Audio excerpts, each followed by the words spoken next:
নমস্কার, কেমন আছেন সবাই? বৃষ্টির গল্প ফোঁটায় আবারও আপনাদেরকে স্বাগত জানাই। আরেকটি নতুন গল্প নিয়ে আবারও আপনাদের কাছে হাজির হলাম। আজকের গল্পের নাম মৃত্যুবান। লিখেছেন আশাপূর্ণা দেবী। চলুন আজকের নতুন গল্পটি শুনে নেওয়া যাক। আত্মীয় স্বজন আর বন্ধুবর্গের অভিনন্দন দেওয়া শেষ হতে রাত প্রায় 10টা বাজল। কম লোক তো আসেনি। সর্বদা যাদের এ বাড়িতে আনাগোনা ছিল তারা তো বটেই, যাদের আবির্ভাবটা দৈবাতের ঘটনা ছিল তারাও আসবেই তো। সুনন্দাকে একবার না দেখে কে খেয়ে ঘুমিয়ে স্বস্তি পাবে? সুনন্দা আজ একটা অপূর্ব দ্রষ্টব্য হয়ে উঠেছে যে। অবশ্যই একদিনে একযোগে সকলে এসে আক্রমণ হয়তো করতো না, একে একে আসতো নিজের নিজের সুবিধা মাফিক, সকালে সন্ধ্যায়, দুপুরে বিকেলে, আজ কাল পরশু তরশুর দীর্ঘায়িত ক্ষেত্রে। একসঙ্গে ভিড় জমানোর কৃতিত্বটা নিরঞ্জনের। সুনন্দাকে না জানিয়ে লুকিয়ে সকলকে, মানে যাদের পক্ষে আসা সম্ভব, চায়ের নিমন্ত্রণ করে এসেছিল নিরঞ্জন। হারিয়ে যাওয়া বউকে ফিরে পাওয়া, এ কি সোজা কথা? কজনের ভাগ্যে ঘটে এমন সৌভাগ্য? তাই কি যেমন তেমন বউ? বউয়ের মতন বউ, রূপে গুণে বুদ্ধিতে বাকপটুতায়, আবার ব্যবহারের সৌজন্যে সুনন্দার জুড়ি বউ একটা বের করুক দেখিনি কেউ। সুনন্দার জন্যে নিরঞ্জন অনেকেরই ঈর্ষার পাত্র। বেলা 3টে নাগাদ যখন নিরঞ্জন বড় বড় কয়েকটা বাক্স বোঝাই করে সন্দেশ, বিস্কুট আর কেক এনে হাজির করল, তখন সুনন্দা তো অবাক। কি হবে এসব? খাবে 5 জনে? তার মানে হঠাৎ 5 জনে তোমার বাড়ি এসে সন্দেশ খাবে কেন? নিরঞ্জন মুখ তুলে চাইলে সুনন্দার দিকে, মুচকে হেসে বললে, বাহ, খাবে না? আনন্দ প্রকাশের পদ্ধতি তো এই, 5 জনকে সন্দেশ খাওয়ানো। আহ্লাদে আবদারে যেন গলে পড়ে সুনন্দা। ঠোঁট উল্টে আলতো গলায় বলল, এ ভারী তো একটা পচা পুরনো বউ, হারিয়ে যেত আপদ যেত, দিব্যি একটা আধুনিকা তরুণীকে ঘরে আনতে। আবার আবার বলো কি? নিরঞ্জনের কথার সুরটা ঠিক ধরতে পারে না সুনন্দা। অমন চালাক চতুর চৌকস মেয়ে হয়েও নয়, তাই এমনি খানিকটা হেসে নিয়ে বলে, করতে না বই কি? ইস, চিরবিরহী হয়ে থাকতে, এত আর নয়। নিরঞ্জন সন্দেশের বাক্সের দড়িগুলো খুলে টেবিলে গুছিয়ে রাখতে রাখতে গম্ভীরভাবে বলে, বিয়ে করতে চাইলেই বা পেতাম কোথায়? বউ হারানো হতভাগাকে আবার মেয়ে দেবে কোন হতভাগা? ও মা! সুনন্দা হেসে ভেঙে পড়ে। বউ কি তোমার নিজের দোষে হারিয়েছিল? বউয়ের নিরেট বুদ্ধির দোষ, বড় জোর বলতে পারো তোমার ভাগ্যের দোষ। এই এত কষ্ট, ঝঞ্ঝাট, দুশ্চিন্তা, অর্থদণ্ড, এগুলো তো ভোগ করতে হলো তোমাকেই। তোমার ভাগ্যে না থাকলে। আমিও তো সেই কথাই বলছি। নিরঞ্জন প্যাকেট মোড়া কাগজের টুকরোগুলো মুচড়ে হাতের মধ্যে পিষতে পিষতে বলে, দোষ একটা আমারই আছে কোনোখানে। কিন্তু বাজলো কটা? 3টে বেজে গেছে। যাই, চায়ের অর্ডারটা দিয়ে আসি, আর দেরি করা ঠিক নয়। সুনন্দা চোখ বড় করে বললে, আবার চায়ের অর্ডার? কত পয়সা খরচ করবে খামোকা? এমনিতেই তো কত খরচ হয়ে গেল আমার জন্যে। নিরঞ্জন হাসল, এও তো তোমারই জন্যে। তোমাকে ফিরে পাবার আনন্দটা একলা ভোগ করব, সবাইকে জানাবো না? সুনন্দা ভ্রুভঙ্গি করে, বেশ, তা যেন বুঝলাম, কিন্তু 5 জনে জানবে কি করে তুমি বাড়িতে কেক সন্দেশ মজুত করে চায়ের অর্ডার দিতে যাচ্ছ? হাত গুনবে বাড়ি বসে? আমার উইল ফোর্সে আনবো সবাইকে। বলে আবার জুতোটায় পা গলায় নিরঞ্জন। আর নিরঞ্জনের ইচ্ছা শক্তির প্রমাণ পেতে থাকে সুনন্দা বেলা 5টা থেকে। যেন নতুন করে আবার বউ ভাত হবে সুনন্দার।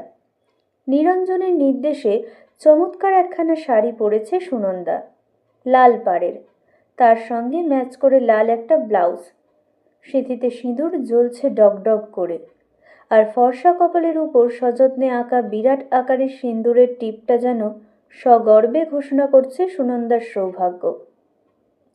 সৌভাগ্যবতী সুনন্দার নতুন আর ডাবল সৌভাগ্য।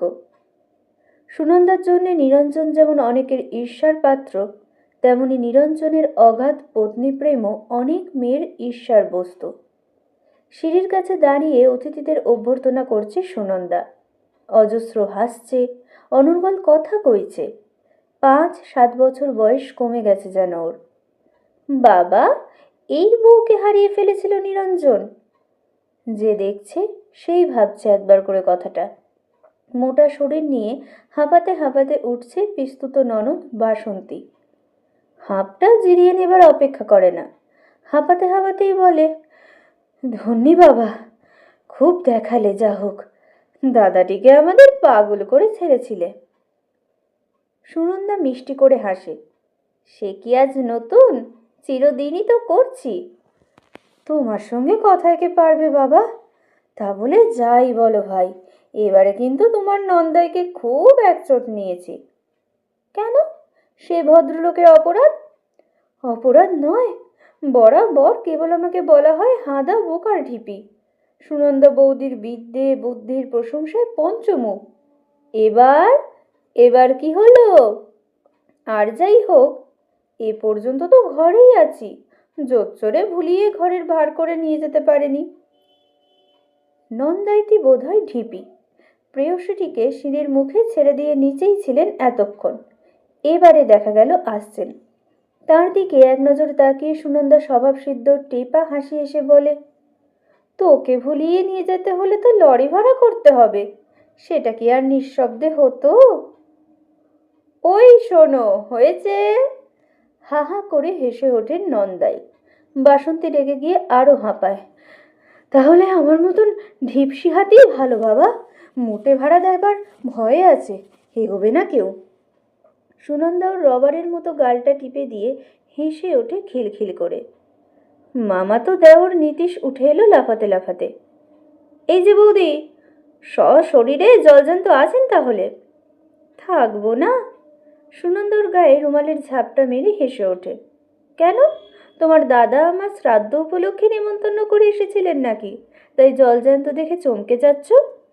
তা অবশ্য নয়, কিন্তু যা কীর্তি দেখালেন, সত্যি কিন্তু আপনার পক্ষে মোটেই উপযুক্ত হয়নি এটা।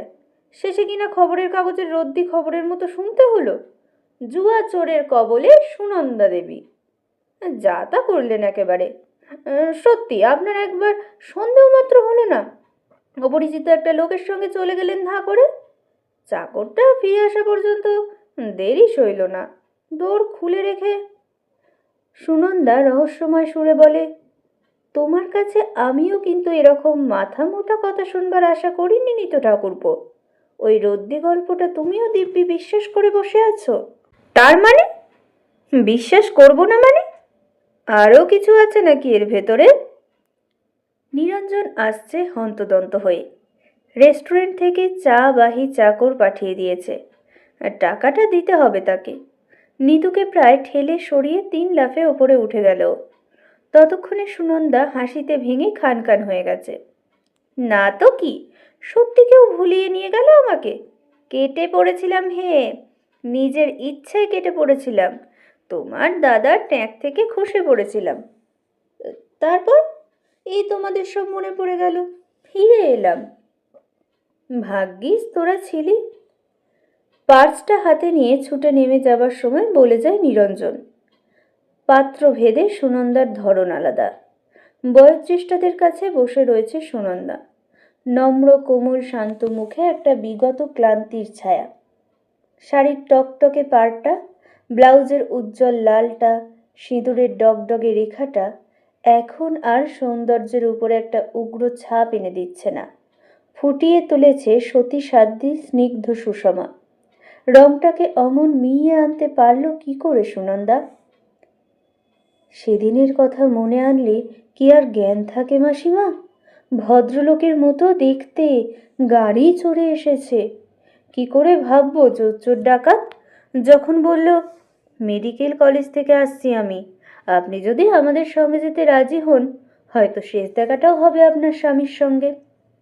মোটর অ্যাক্সিডেন্টের ব্যাপার, যা দেখে এসেছি তাতে তো আর ভরসা হয় না। তখন ভাবুন আমার অবস্থা, মাথাটা বোঁ করে ঘুরে গিয়ে চোখের সামনে সমস্ত পৃথিবী একদম অন্ধকার হয়ে গেল। মাসিমা আহা হাহা করে ওঠেন মাঝখানে। সুনন্দা কথার জের টানে। বুক থরথর করছে, হাত পা কাঁপছে, গলা শুকিয়ে কথা বেরোচ্ছে না মুখে। তবু বুদ্ধি খাটিয়ে বললাম, এবারে আপনি চিনলেন কি করে? লোকটা একখানা নোটবুক বার করে দেখালো, তাতে নাম ঠিকানা লেখা। আপনারই বোনপোর নোটবুক, কিছুদিন আগে হারিয়ে গিয়েছিল। কি করে যে জোগাড় করলো? বললে পকেটে ছিল, তাও আবার কেমন যেন থ্যাতলানো কাদা মাখা। বলুন, আর স্থির থাকা সম্ভব? মাসিমা দ্বিতীয়বার আহা হাহা করে ওঠেন। সত্যিই তো, স্বামী হেন বস্তু, এমন সংবাদ শুনলে মাথার ঠিক আর থাকে? তবু তুমি যাই, খুব বুদ্ধিমতী সতীলক্ষ্মী মেয়ে। তা সে শয়তানের ফাঁদ থেকে ইজ্জত বাঁচিয়ে পালিয়ে আসতে পেরেছ। তাই 5 দিন কি করলে বৌমা? কি করলাম ঈশ্বর জানেন মাসিমা, আমি নিজেই জানি না কিভাবে কাটিয়েছি 5-5টা দিন। 10-10টা বেলা উপোস করেই বা থাকলাম কি করে, ভগবান জানেন। ঝরঝর করে একরাশ জল ঝরে পড়ে সুনন্দার বড় বড় চোখের কোণ বেয়ে। আহা, ইস, উফ, নারায়ণ! আক্ষেপ আর সহানুভূতির একটা স্রোত বয়ে যায় ঘরে। কৌতূহলী একটা বালিকা প্রশ্ন করে, সে লোকটা তোমাকে ধরে নিয়ে গিয়েছিল কেন রাঙা পিসি? কেন আবার? সুনন্দা তার মাথায় বাঁধা রিবনটা ধরে নাড়া দিয়ে ছেলে মানুষের সুরে বলে, ডাকাচ্ছে। দেখছিস না, সমস্ত গয়না কেড়ে নিয়েছে আমার। কত চুড়ি, কি সুন্দর হার, কেমন লাল আংটি, সব ছিল আমার। মনে নেই তোর? সব নিয়ে নিল। সব? বালিকা হতাশ নিঃশ্বাস ফেলে। তুমি কাঁদলে না? কাঁদলামই তো, কাঁদলাম বলেই তো ছেড়ে দিলে। তা নয় তো কেটে কুচি কুচি করে ফেলতো। তাহলেও তো ভালো ছিল। জাতিদের বড় যা একটি শতপ্ত নিঃশ্বাস ফেললেন। কেটে ফেললে তো বালাই যেত। ওরা মেয়ে মানুষ জাত, তার যে আবার অনেক জ্বালা। তাই আবার তোমার ওই আগুনের মতন রূপ। আমরা অবলুস কাঠ আছি, এরকম আছি ভালো। তা গয়নাগুলো কি মেরে ধরে কেড়ে নিল ছোট বউ? আশান্বিত দৃষ্টিতে তাকান তিনি, অধিকতর কোনো লাঞ্ছনার কাহিনী শোনার আশায়। সুনন্দার মুখে নেমে আসে বিষাদের গাঢ় ছায়া। মারেনি ধরেনি অবশ্যই, নিজেই হাতে করে ধরে দিয়েছি। তবু ভগবানের দয়া যে 20-22 ভরি সোনা ছিল গায়ে। আজকের দাম তো বড় কম নয়। হাতে পায়ে ধরে সেইগুলো ঘুষ দিতে, তবে ফিরিয়ে দিতে যেতে রাজি হলো হতভাগা। যা বলেছ বড়দিনও, মিথ্যে নয়। কালো কালো বুড়ো হাবড়াদের কোনো জ্বালা নেই। বর্দি কালো মুখ আরও কালো করে তালশাঁস সন্দেশখানি তুলে নেন হাতে। প্রশ্নের পর প্রশ্ন, উত্তর দিতে দিতে চোস্ত হয়ে গেছে সুনন্দার মুখ। ভর দুপুরবেলা যখন বদমাইশ ছোকরাটা আচমকা এসে ওকে মিথ্যে ধাপ্পা দিয়েছিল, তখন না হয় মাথাটা গিয়েছিল বেঠিক হয়ে, কাণ্ডজ্ঞান হারিয়ে ফেলেছিল। এখন তো তা নয়। এখন সুনন্দা নিজের মাটিতে দাঁড়িয়ে আছে অনেকের মাঝখানে। এখন মাথার বেঠিক তো হবে না, কথারও না। সকলকে শুনিয়ে শুনিয়ে হেসে হেসে নিরঞ্জনকেও সেই কথাই বলে। তোমাকে যদি কেউ ধাঁ করে এসে বলতো আমি মাথা ফেটে হাসপাতালে পড়ে আছি, বুদ্ধি বিবেচনা ঠিক থাকতো তোমার? হুঁশ থাকতো? সত্যি মিথ্যে যাচাই করতে? বাড়িতে তালা চাবি লাগিয়ে যেতে? ছুটতে না ঊর্ধ্বশ্বাসে? নিরঞ্জন বলে, সেরকম শুনলে ছুটতাম বই কি, কিন্তু কই, আমি তো তোমাকে দোষ দিইনি একবারও। আত্মীয় স্বজন বন্ধুবর্গের অভিনন্দন পর্ব শেষ হতে রাত 10টা বাজল। শুতে আসতে আরও কতক্ষণ। খাটের উপর বসে আছে সুনন্দা। নিরঞ্জন এসে চেয়ারে বসল। নতুন শাড়ি ব্লাউজটা এখনো ছাড়েনি সুনন্দা। কপালের টিপটা সমান জলজল করছে। ফর্সা মুখ বলেই কি সুন্দর টিপটা অমন অবিকৃত থাকে? কত মেয়েরই তো দেখা যায় এতটুকু টিপটা, কোন ফাঁকে নাক থেকে শুরু করে সারা কপাল জুড়ে মাধুর্য বিস্তার করে রয়েছে। বিছানায় শুয়ে শুয়ে আশির দিকে নজর পড়ে। তাকিয়ে দেখছে সুনন্দা। নিজের কাছেই নিজেকে লোভনীয় মনে হচ্ছে। লাল রংটার আকর্ষণী শক্তি একটা আছেই সত্যি। কথা সুনন্দাই কইলে প্রথম। বাব্বা, লোকের ওপর লোক। উফ, কথা কইতে কইতে হাঁপিয়ে গেছি একেবারে। এত সবাইকে জড়ো করবার কি যে দরকার হলো তোমার? নিরঞ্জন উঠে পাখার রেগুলেটর ঠেলে দিয়ে আবার এসে বসে। ভালোই তো করলাম। আসতো তো সকলেই অন্তত একবার করে। এ তবু একদিনে সব বলাটা শেষ করে নিতে পারলে। গল্পটা যথাযথ মনে থাকলো। আচমকা যখন তখন বলতে গেলে ভুলচুক হয়ে যেতে পারত। ভুল? ভুল হয়ে যাবে? চোখের কোণে দুফোঁটা জল টলটল করে ওঠে সুনন্দার। তবু মুখে হাসি টেনে এনে বলে, আজ আমাদের বউ ভাত, তাই না? একটু নড়ে চড়ে বসে নিরঞ্জন। উৎসবটা দেখতে সেরকমই হলো বলে। সুনন্দা মাথার কাপড়টা ভালো করে বের দিয়ে ঘিরে দুখানি শিথিল হাত কোলের উপর রেখে ভারী কোমল ভঙ্গিতে বসে। শোবার ঘরে মাথায় কাপড় রাখার অভ্যাস নেই সুনন্দার। তাই হয়তো মুখে ফুটে উঠেছে অমন শান্তশ্রী। নিরঞ্জন আর কথা বাড়াচ্ছে না। চুপ করে তাকিয়ে আছে সুনন্দার জলজলে টিপটির দিকে। নিরঞ্জন দুচক্ষে দেখতে পারে না টিপ পড়া। তবু করে সুনন্দা। কেন? এক বিন্দু রঙের ছাপ কি অদ্ভুতভাবে বদলে দিতে পারে মুখের চেহারা। কত ছোট্ট একটু কালির আঁচড় পৃথিবীর চেহারাটাই বদলে দেয়। সুনন্দার রেখাহীন শুভ্র মসৃণ ললাটে ওই ছাপটা যদি না থাকতো, কেমন দেখতে লাগতো ওকে, কেমন দেখতে লাগতো পৃথিবীকে। নিরঞ্জনের পকেটে যদি না থাকতো কুণ্ডলীকৃত ঘুমন্ত সাপের মতো কটা কালি ছাপ। কি দেখছো অমন করে? সুনন্দা মিষ্টি করে হাসে। দেখনি কখনো? কি জানি, বোধ হয় না। তা ভালো, এখন আরো বেশি করে দেখো। কি বলো? এখন তো ডাবল দাম বেড়ে গেছে আমার, তাই না? বিয়ে করে ঘরে আনার চাইতে অনেক বেশি খরচা করলে বোধ হয়। তা হবে, তোমার গয়নাগুলো ধরলে 1,000-5,6 গেল বই কি। 5-6 হাজার? সুনন্দা বড় বড় চোখ আরো বড় করে তাকায়। এত টাকা নষ্ট করেছ? নষ্ট? তা যদি বলো তো তাই। অবশ্যই কিছু কিছু পেতে হলে দাম তো কিছু দিতেই হয়। পেলে তো ভারী এক অপূর্ব রত্ন। সোহাগে গলে পড়া স্বরে কথাটা শেষ করে সুনন্দা। কিন্তু এত টাকা করলে কি? পুলিশ, ডিটেকটিভ, বিজ্ঞাপন, গাড়ি ভাড়া, সুযোগ বুঝে সবাই দাও মেরেছে তো। তা মারবে বই কি, সেই তো নিয়ম। এই দেখো না কেন, সামান্য লাইনের চিঠিখানা 1,400 টাকার কমে ছাড়লো না। চিঠি? অবাক হয়ে তাকায় সুনন্দা। ও, তোমায় বুঝি বলা হয়নি সে কথা? এই যে। নির্বিকারভাবে পকেট থেকে এক টুকরো কাগজ বার করে খুলে ধরে নিরঞ্জন। 1,800 বলেছিল, 14 কমে কিছুতেই হলো না। কি এ? আর্তনাদের মতো একটা আওয়াজ বেরোয়।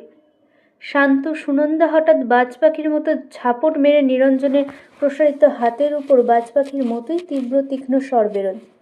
কি এ? নিরঞ্জন অবশ্য হাতের জিনিস সামলে নিতে পেরেছে। অদ্ভুত একটা হাসি দেখা দেয় মুখে। চিনতে পারছো না? কেন? খুব পরিষ্কার করেই তো লেখা আছে। নিজের লেখা চিনতে ভুল হওয়া আশ্চর্য তো। কেন, তোমার লেখা বলে মনে হচ্ছে না? আমি তো দিব্যি পড়তে পারছি। কাগজটা দুটো কোণ শক্ত করে চেপে ধরে পড়তে পারার প্রমাণটাই বোধহয় দেখাতে চেষ্টা করছে নিরঞ্জন। ছোট্ট কাগজের টুকরোটা হঠাৎ যেন যত ইচ্ছে বড় হতে থাকে। বড় হচ্ছে, আরো বড় হচ্ছে। ঢেকে ফেলছে নিরঞ্জনের হাত, মুখ, সর্বাঙ্গ। ঢেকে ফেলেছে এই গড়বাড়ি সুনন্দাকে। ঢেকে ফেলল সুনন্দার সমস্ত ভবিষ্যৎ। কাগজ না সুনন্দার মৃত্যুবান? আকাশে বাতাসে সারা জগতে কোথাও একটু ফাঁক নেই। শুধু কালো কালির কয়েকটি লাইন সর্বত্র কিলবিল করে বেড়াচ্ছে, সুনন্দার দৃষ্টিকে আচ্ছন্ন করে। ছিঁড়ে ফেলো, ছিঁড়ে ফেলো তুমি ওটা। ছিঁড়ে ফেলবো? বলো কি? আরও অদ্ভুত একটা হাসি ফুটে ওঠে নিরঞ্জনের চোখ মুখ প্রত্যেকটি রেখায়। এত দামি জিনিসটা ছিঁড়ে ফেলে মানুষ? থাক না, আমার কাছে থাকাই তো সেফ। জগতের আর কারোর চোখে পড়ার আশঙ্কা রইল না। সযত্নে পাঠ করে চিঠিটা পকেটে পুরে ফেলে নিরঞ্জন। যে চিঠিটা কদিন আগে ওই চেয়ারটাতে বসেই লিখেছিল সুনন্দা বাল্য সহচর কমলাক্ষকে, যাতে একান্ত মিনতি ছিল বেচারি সুনন্দাকে এই বন্দির খাঁচা থেকে মুক্ত করে নিয়ে যাবার। অভিনয় করে করে আর পারছে না সুনন্দা, ক্লান্ত হয়ে পড়েছে, উদ্ধার পেতে চায়। সংসার সমাজ সবকিছুর বাইরে ছোট্ট একটু নীড়। টাকা না থাক, সুনন্দার গয়নাগুলো তো আছে। তা কিছুটা অনুরোধ রেখেছিল বই কি কমলাক্ষ। সুনন্দার নীড় বাঁধার বায়না মেটাতে বোধহয় বায়না স্বরূপ নিয়েছিল গয়নাগুলো। কিন্তু ছোট্ট নীড়ে ভিড় বাড়ানোটা পছন্দ করেনি বলেই সুনন্দাকে বসিয়ে রেখে গিয়েছিল একটা মফস্বল শহরের ওয়েটিং রুমে। ক্লান্ত হয়ে পড়লেও অভিনয়টা যে এখনো সাকসেসফুলি চালিয়ে আসছে সে কথা বলতেই হবে সুনন্দা। কংগ্রেচুলেট করছে তোমায়, বুদ্ধির জোরে বজায় রেখেছ আমার মান সম্ভ্রম সামাজিক প্রতিষ্ঠা। আর তুমি? আর্তনাদ করে ওঠে সুনন্দা। আর তুমি যত্ন করে তুলে রেখে দেবে আমার মৃত্যুবান। মৃত্যুবান? বাহ, বলেছ তো মন্দ নয়। গলা ছেড়ে হেসে ওঠে নিরঞ্জন।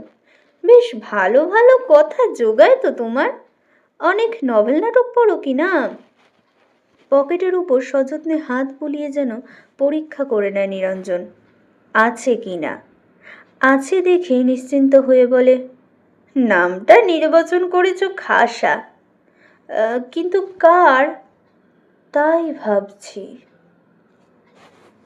কেমন লাগলো আজকের গল্পটি অবশ্যই কমেন্টের মাধ্যমে জানাবেন। একটি লাইকের মাধ্যমে আমাদেরকে আগে পৌঁছাতে উৎসাহ দেবেন। দেখা হবে খুব শীঘ্রই নতুন একটি গল্পের সাথে।